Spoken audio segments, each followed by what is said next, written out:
Hi everyone, welcome back. My name is Amoria and today we will be considering some questions for personal reflection, especially after leaving a cult or high control religion.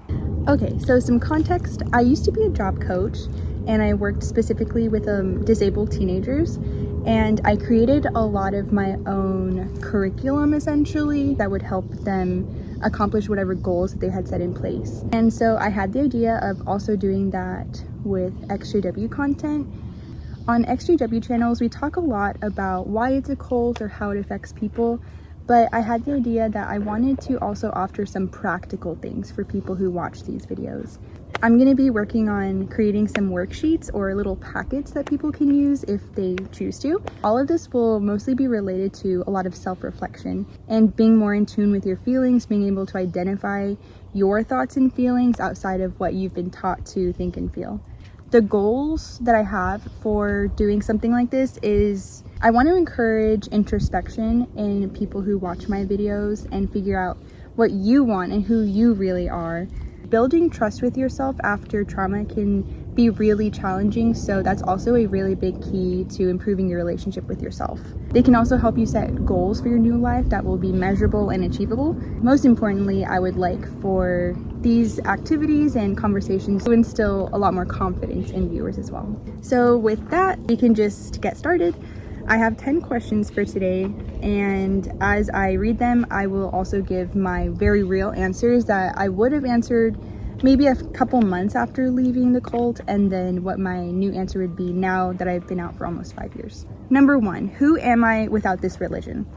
This was a really difficult answer to eventually get to, especially in the first year after I left the cult. I didn't know who I was outside of it. I honestly didn't really have an answer outside of some pretty basic things that I knew about myself that would not change. Like, I've always been an artist. I've always enjoyed nature.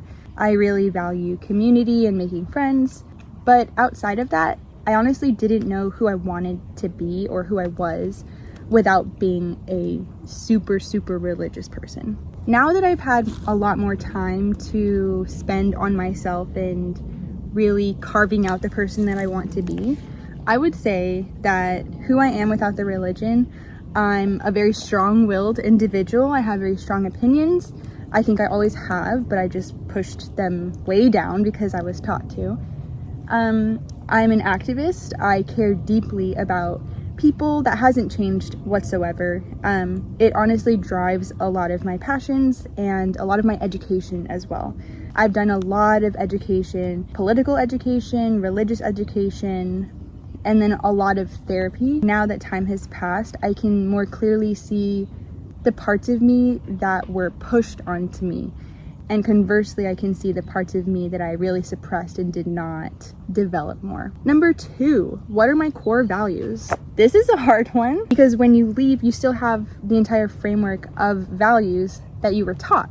That doesn't just go away, especially after I became an activist. That was something that I realized. Just because you leave the religion does not mean that that mental framework is going to go anywhere. Unless you deconstruct it, everything is going to stay essentially the same. When I was a witness, my core values were trying to be a good person, being a godly person, spending time with my congregation a lot, following rules essentially. When I first left, I knew that some of the new core values I wanted were to be more inclusive. I knew from the very beginning I wanted to learn more about the queer community, and I wanted to be more inclusive myself. I knew I still cared about other people. As I mentioned before, I still deeply cared about our planet. But again, outside of that, the core values that I had were from the religion. So it was kind of hard to replace. Again, now that I've been out for a couple years, all of the philosophies that I have built revolve around my new core beliefs. For instance, Jehovah's Witnesses are pacifistic. That was not something that I wanted to carry into my new life, especially as an activist. For example, I had to reassess how I felt about violence. Is violence always necessary for liberation?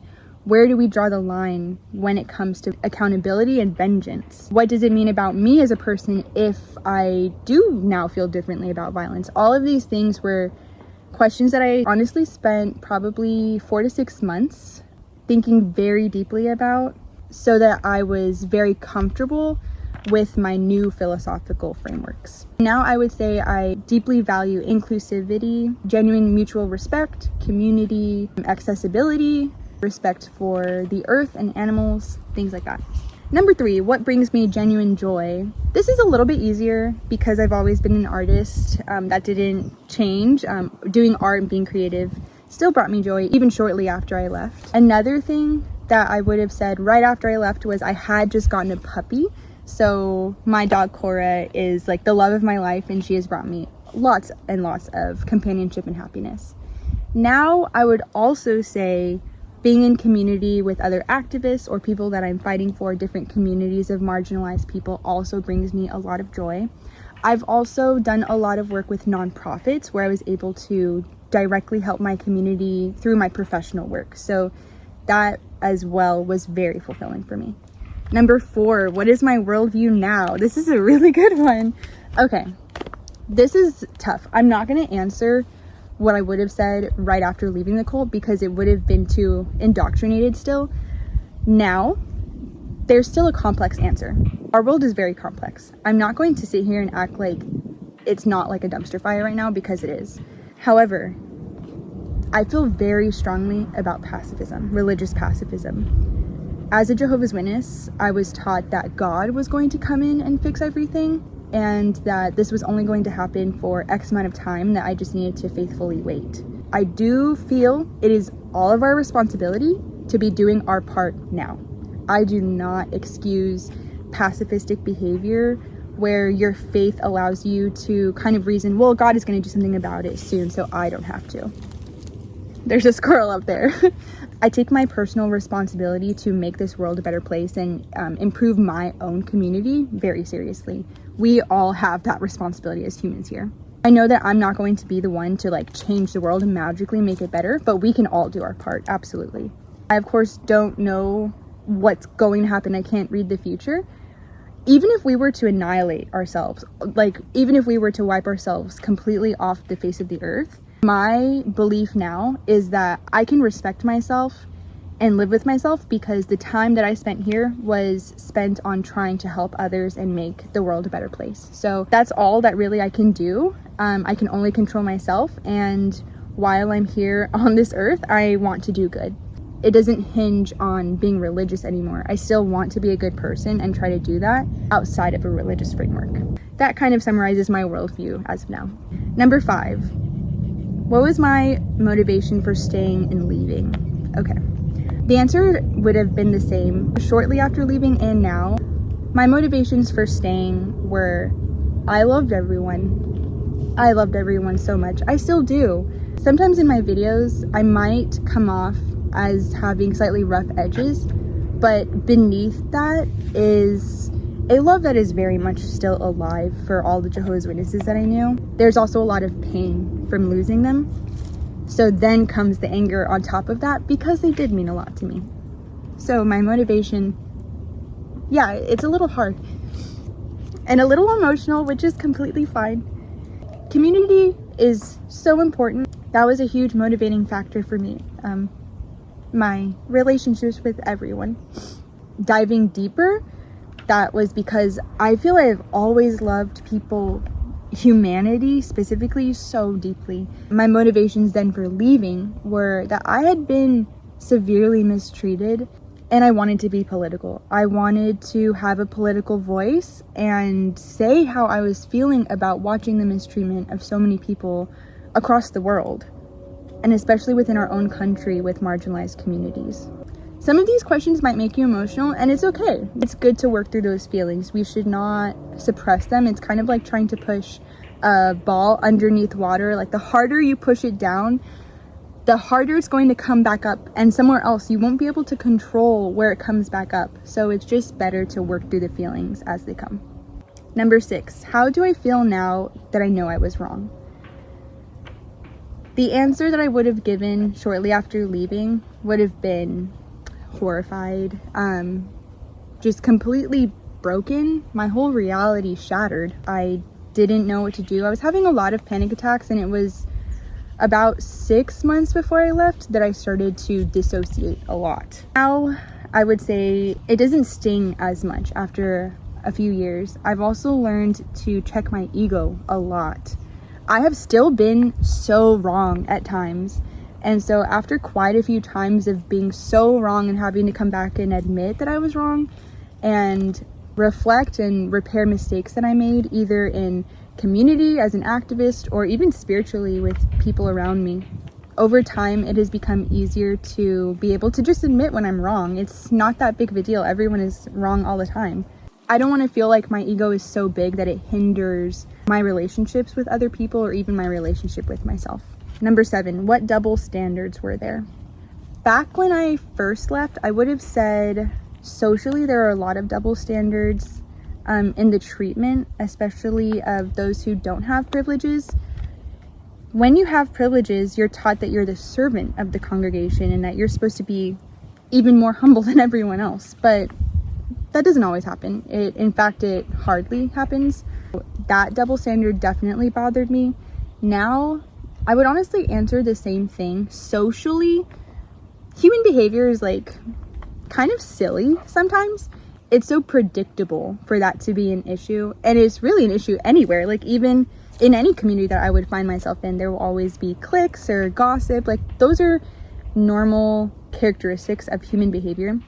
But in such a religious setting where you're told that's not happening and you're kind of gaslit, I don't appreciate that.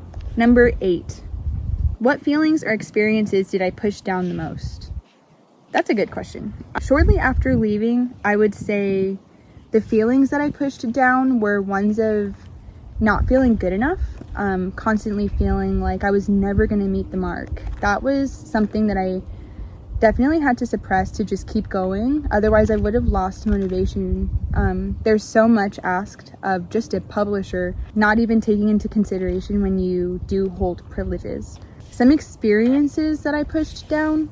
There was one time when I was out in service with one of my elders and someone answered the door really angry, and she was actually yelling about how we let children die because we don't allow them to take blood transfusions.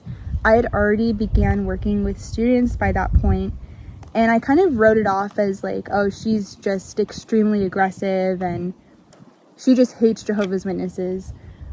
But I could not shake that feeling of that is true. We allow children to die for medical reasons. When I finally left, I was able to work through that a bit more and also work through times that I had been told that like my students were gonna die in the Great Tribulation, things like that. Those were really heavy things that I didn't realize affected me to the extent that they did at the time.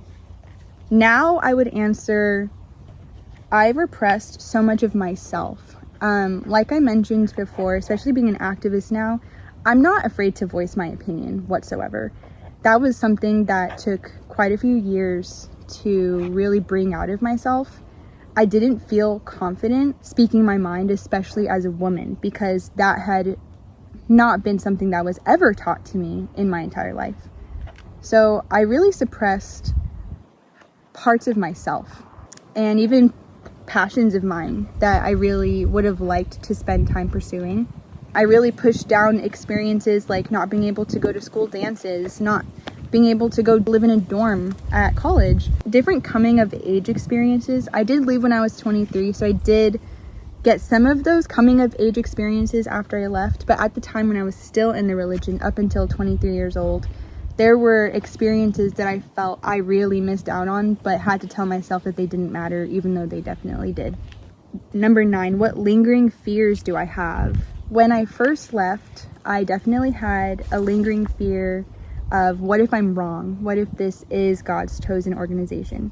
However, now that it's been a couple years, and the key piece to this specifically was after doing research on what came before monotheism, it clicking in my head that Christianity is like not the first religion. It's not the only one that I need to take seriously.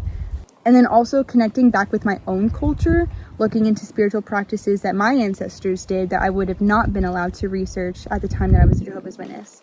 All of those things combined really got rid of that fear of what if it is the truth? If I was just stumbled out of the truth and I've been tricked into leaving, I don't feel that anymore at all because of all the academic research that I've done. and all of the theology that I now understand a lot more.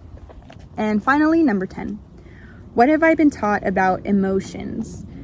I would have said right after leaving that I was taught to suppress them. I was taught to suppress my doubts or my fears. I was taught to favor doctrine over whatever I was feeling. That was very deadened to me. I was not in the habit of actually identifying which feeling I was having and naming it. That was so difficult.